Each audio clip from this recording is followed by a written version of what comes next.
O Senhor esteja com todos. Ele está no meio de nós. Proclamação do Evangelho de Jesus Cristo segundo Mateus. Glória a vós, Senhor.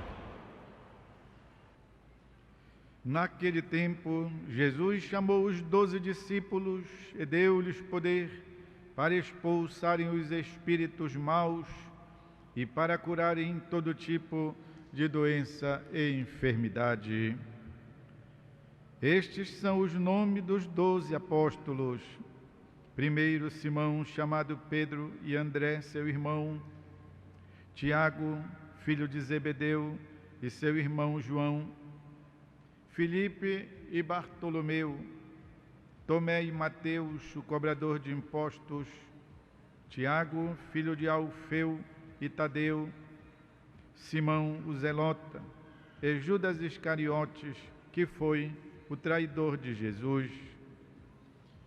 Jesus enviou estes 12 com as seguintes recomendações: não deveis ir aonde moram os pagãos, nem entrar nas cidades dos samaritanos. Ide antes às ovelhas perdidas da casa de Israel. E em vosso caminho anunciai: o reino dos céus está próximo. É palavra da salvação. Glória a vós, Senhor. Queridos irmãos e irmãs, a palavra de Deus hoje propicia-nos uma bonita catequese que serve para, como um refletor, iluminar a nossa existência, a fé, a religião, a palavra de Deus. Tudo deve contribuir para projetar luz sobre a nossa existência. A Igreja, através do Concílio Vaticano II, diz que somente recebendo a luz de Cristo é que se esclarece a complicação da existência humana. De modo que, se então não há esse projetor, tudo fica mal entendido, confuso, opaco, impossível de entendermos o significado da nossa existência. E nós precisamos constatar como muitas vezes é assim mesmo. Quando nós não temos o sentido da fé, a leitura da religião, quando nós não temos a luz de Cristo, a nossa vida se torna impossível. Por isso, a palavra hoje também ilumina a nossa existência. Jesus chamou 12. Jesus quer chamar-nos e chamar-nos pelo nome. Não vale, ei tu aí. Quando nós nascemos, já temos escolhido um nome que os nossos pais, os nossos familiares já designaram. E quando vamos ser registrados, o escrivão pergunta como é o nome, ou vai ser o nome. E no dia do batizado também, José Adelson, eu te batizo em nome do Pai, do Filho e do Espírito Santo. Não tem batizado se não tem bebê e se não tem nome. E em casos em que acontecia de não saberem o nome, o padre colocava. Por isso, tem uns nomes assim, inusitados, em certas regiões, e que a gente pergunta, como é que essa criança recebeu este nome? Maria de Luca, por exemplo. É que na hora não sabiam e o padre colocou o nome de algum santo, algum benfeitor, algum parente lá que recebe este nome, Maria de Luca. Porque se fosse dali mesmo, nunca se chegaria a ter um nome. Mas todo mundo agora sabe que a bebê se chama Maria de Luca. não vivemos sem ter um nome. E Deus nos conhece porque nós temos um nome. E esse nome nós sabemos, ele é escrito no céu. É escrito no céu. Santa Teresinha de Jesus, numa noite, estava lá entretida com o pai dela no jardim da casa deles. E, a certa altura, olhou para o céu estrelado, e viu as constelações que formavam um T. E disse: olhe, papai, o meu nome está escrito no céu, o T de Teresa. Portanto, nós não existimos sem o nome. E Deus nos sabe, Ele nos conhece. Quantos Josés tem neste mundo de meu Deus? Quantas Marias tem neste mundo de meu Deus? E a palavra diz que Deus conhece a cada um, assim como Ele dá conta dos passarinhos. Portanto, nós existimos para Deus. Deus sabe de nós, meus irmãos e irmãs. Deus nos conhece. Assim, Jesus chama pelo nome os 12 apóstolos. E o que acontece? Acontece que dentre estes 12, não eram todos certinhos, não eram todos perfeitos. Tinha um que era exaltado: Senhor, queres que façamos descer fogo do céu para queimar esta gentalha? E Jesus o repreendeu. O evangelista não conta como foi a repreensão, qual o conteúdo dela, mas diz que Jesus o repreendeu. Tinha o outro que se chamava Zelota, porque ele era e pertencia a um grupo, a uma seita, a uma facção de revolucionários.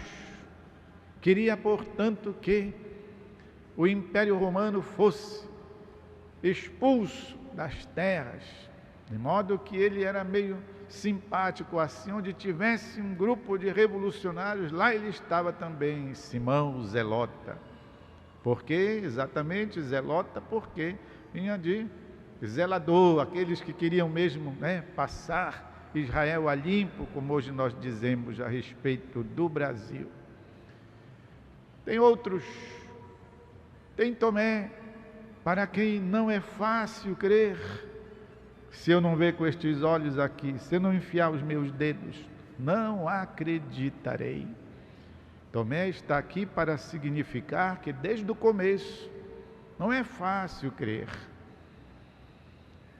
Tem também o Pedro, que foi aquele que negou Jesus 3 vezes. Não conheço, não sei, nunca vi mais gordo nem mais magro, vocês estão enganados. E dentre estes, Judas, aquele que vendeu o mestre por 30 moedas. Pois é, meus irmãos e irmãs, Jesus conhece, sabe o nosso coração. Até Ele não vai escolhendo só os bons, só os que prestam. Ele chama todos. Onde é que vai estar a diferença? A diferença vai estar no modo como você vai responder, como você vai se comportar. O chamado é para todos, mas a resposta é de cada um. Não está dito que porque você tem suas falhas, você vai ser excluído do reino de Deus. Ninguém tem certeza de que há de perseverar até o fim. A imitação de Cristo diz que nós não devemos julgar ninguém, porque não sabemos até quando iremos perseverar no bem. Mas Deus, que conhece o coração da gente, sabe ler lá dentro, Esse aqui, apesar de tudo, é alguém autêntico, é alguém que busca, é alguém que luta. É como na turma de alunos, e o professor sabe que tem um aluno que ele não é brilhante, mas ele é dedicado, ele é esforçado. E na hora de dar a nota, o professor leva isso em consideração e aprova o aluno, porque percebe que ele busca, que ele quer progredir, que ele se esforça. Não vai tratar do mesmo modo o malandro, que não quer nada, porquanto seja até capaz e inteligente. Não, esse aqui não quer nada, então zero. Pois se um professor de turma de 50 alunos sabe distinguir isso, imaginem Deus que nos criou a todos nós. Portanto, o que conta é a nossa busca, é o nosso desejo. E poderemos até dizer, com sinceridade do nosso coração: Senhor, eu não presto muito, mas Tu sabes que eu Te amo. Aprendemos também uma outra coisa aqui, que Jesus concede a estes 12. Jesus os envia. Nenhum de nós ganha bênçãos, recebe graças. Nenhum de nós é capacitado com carismas só para o nosso próprio interesse. Todo dom, todo bem espiritual é coletivo. O apóstolo São Paulo diz: serve para a construção da igreja, serve para o bem e a totalidade do corpo, enviados para o bem. Nenhum de nós nasceu para fazer mal. Isso não está no projeto de Deus. Isso foi o maligno que inventou, que interferiu. Mas no projeto de Deus não é assim. Nenhum de nós nasce para o mal. Não existe vocação para o mal. Nós todos somos chamados para o bem, para realizar algo de bem. Ainda que possamos, por causa da concupiscência que há em nós, concupiscência significa a tendência ao pecado, não necessariamente de caráter sexual, propensão ao pecado. Concupiscência, ela pede em nós, ela comicha em nós, ela solicita em nós, mas nós devemos prevalecer no bem, fazer prevalecer o bem, já sabendo que, não obstante estas provações, estas solicitações, não foi para isso que nós fizemos. O mal é alheio ao projeto criador e redentor de Deus. Portanto, somos nós também enviados a anunciar que o reino de Deus já começou, está perto de nós. Mensagens de esperança, palavras de conforto, sem ferir a verdade, palavras de ânimo, palavras de incentivo. Um grande pensador, que nem era cristão, porque àquela altura ainda não existia o cristianismo, chamado Aristóteles, ele dizia: jamais devemos desencorajar alguém. Jamais devemos desencorajar quem quer que seja. Portanto, meus irmãos e irmãs, nós todos somos chamados a nos encorajar na nossa caminhada, para podermos então fazer acontecer a vontade de Deus, e a vontade de Deus a nosso respeito só é para o bem. O mal é alheio ao plano de Deus. Nós não devemos nos entreter, perder tempo, deixar-nos corromper pelo mal. Não poderia deixar de finalizar esta catequese apontando o testemunho de Santa Maria Gorete, esta jovenzinha simples, mas de uma fé profunda, que mostrou na sua vida que a graça de Deus é mais forte do que qualquer provação, do que qualquer tentação. A graça de Deus é mais forte do que o pecado, do que o mal. E ela triunfou. E vocês sabem, meus irmãos e irmãs, como Deus não deixa as coisas sem testemunho. No dia da canonização de Santa Maria Gorete, no ano de 1950, quem estava lá na primeira fila? Alexandre, monge, penitente, o rapaz que num acesso de fúria, de desejo, de adrenalina, esfaqueou a menina porque não se deixou seduzir. Estava lá assistindo o rito da canonização de Maria Gorete.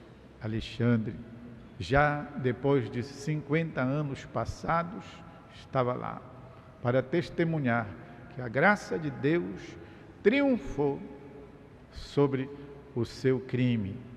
E ele agora ali estava se redimindo, pois graças à intercessão da jovem que estava morrendo, mas rezou por ele. Vamos fazer um instante de silêncio. Tanta coisa maravilhosa, alguma deve ficar em nosso coração.